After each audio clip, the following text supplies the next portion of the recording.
বাংলাদেশের একটা বড় অংশ জুলাই। জুলাই মানে আমরা মনে করি না যে জুলাই আসলে একটা আন্দোলন ছিল, শুধুমাত্র একটা সংখ্যা।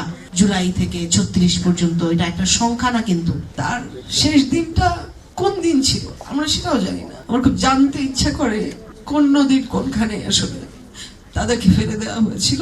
যতদিন জুলাই থাকবে ততদিন এই বাংলার মাটিতে ওই নিষিদ্ধ সংগঠনের কোনো জায়গা হবে না।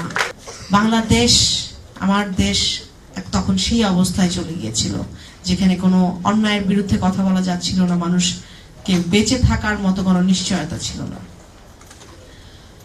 সেই সময়টাতে এই জুলাই আমাদের মননে থাকবে।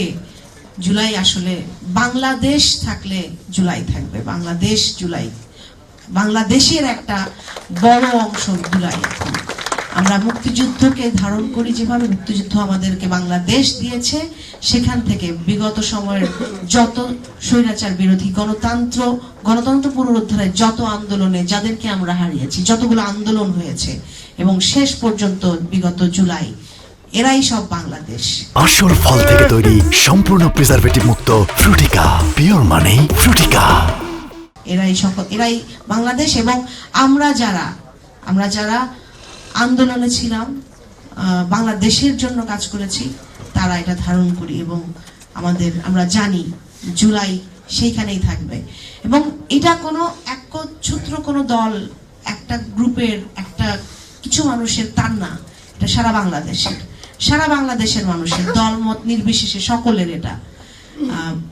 আমি বলতে চাই যে যেই প্রত্যাশা থেকে জুলাই হয়েছিল, আমাদের যে আন্দোলনগুলো হয়েছিল, সেই আন্দোলনগুলোতে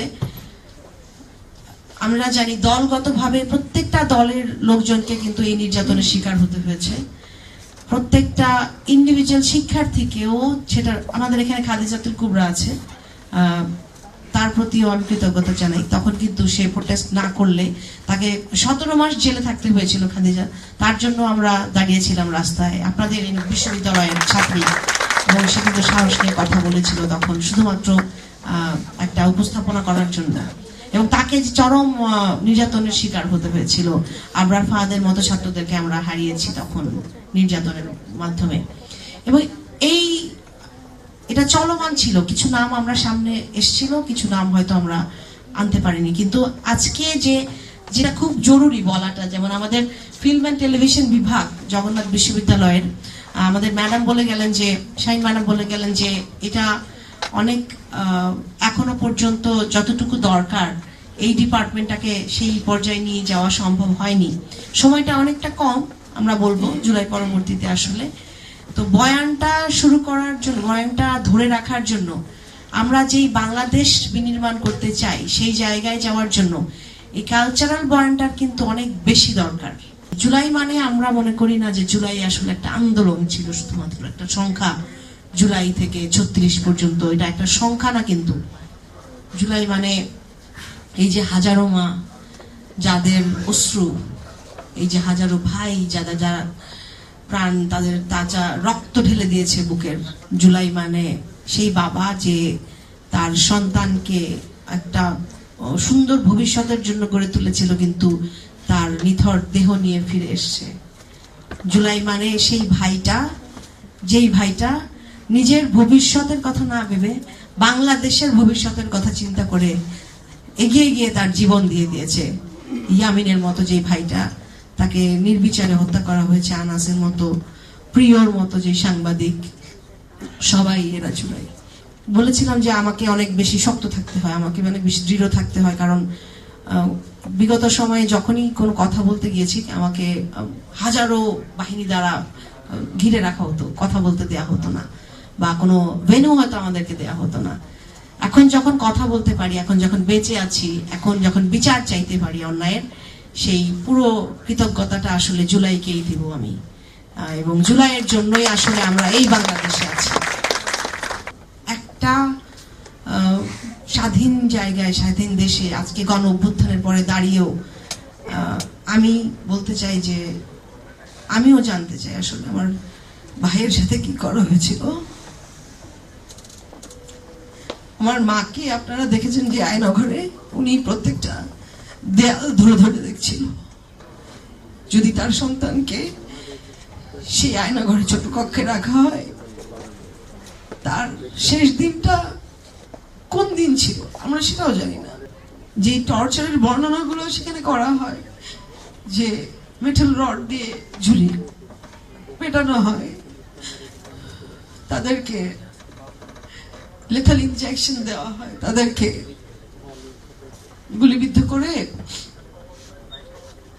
মাঝ নদীতে নিয়ে যাওয়া হয়, নিয়ে গেলে লাশ মাঝখানে কেটে বস্তা বেঁধে তাদেরকে নদীতে ফেলে দেওয়া হয়।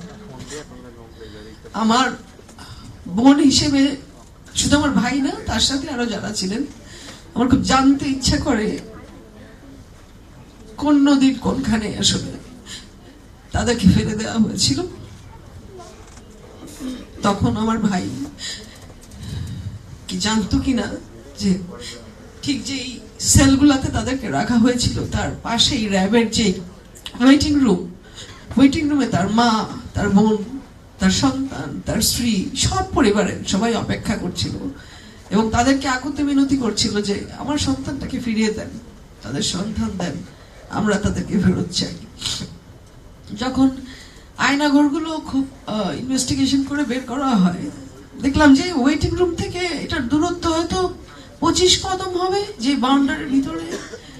সেখানে আমরা বছরের পর বছর অপেক্ষা করেছি। আমি জানি না আমাদের এই আওয়াজটা, আমার ভাই যখন আয়নাঘরে ছিল, ভাইয়ের সাথে আমার যত ভাইগুলো আয়নাঘরে ছিল, তাদের কানে কি পৌঁছেছিল কিনা, তারা কি বুঝতে পেরেছিল যে আমরা রাজপথ ছাড়ি নাই শুধু তাদেরকে পাওয়ার জন্য, পরিবারের কাছে ফিরিয়ে দেওয়ার জন্য। যতদিন আমরা থাকবো, যতদিন এই ভাইয়েরা থাকবে, যতদিন আমরা এই ভাই বোনরা বেঁচে থাকবো, বাংলাদেশ থাকবে, যতদিন জুলাই থাকবে, ততদিন এই বাংলার মাটিতে এই নিষিদ্ধ সংগঠনের কোনো জায়গা হবে না। যতদিন না একটা বিচারও বাকি থাকে, সেই ন্যায় বিচারগুলো নিশ্চিত করতে পারবো, ততদিন এই বাংলায় আসলে তাদের কোনো জায়গা হবে না ইনশাআল্লাহ। আর আমরা বলতে চাই, আপনারা দেখেছিলেন বারবার বলা হয় যে একটা গুলি করলে একটাই মরে, একটাই যায়, বাকিটি যায় না। এই বাকিটি হচ্ছে আমরা, বাকিটি আমার সামনে যে ভাই বোনরা বসে আছে, বাকিটি যারা রাস্তায় জুলাই আন্দোলনে ছিল, সবাই আমরা। এই বাকিটি বাংলাদেশকে ধারণ করবে, এই বাকিটি লড়ে যাবে বাংলাদেশের মাটির জন্য। যে লড়ে যায় সে নিজের জন্য লড়ে যায়।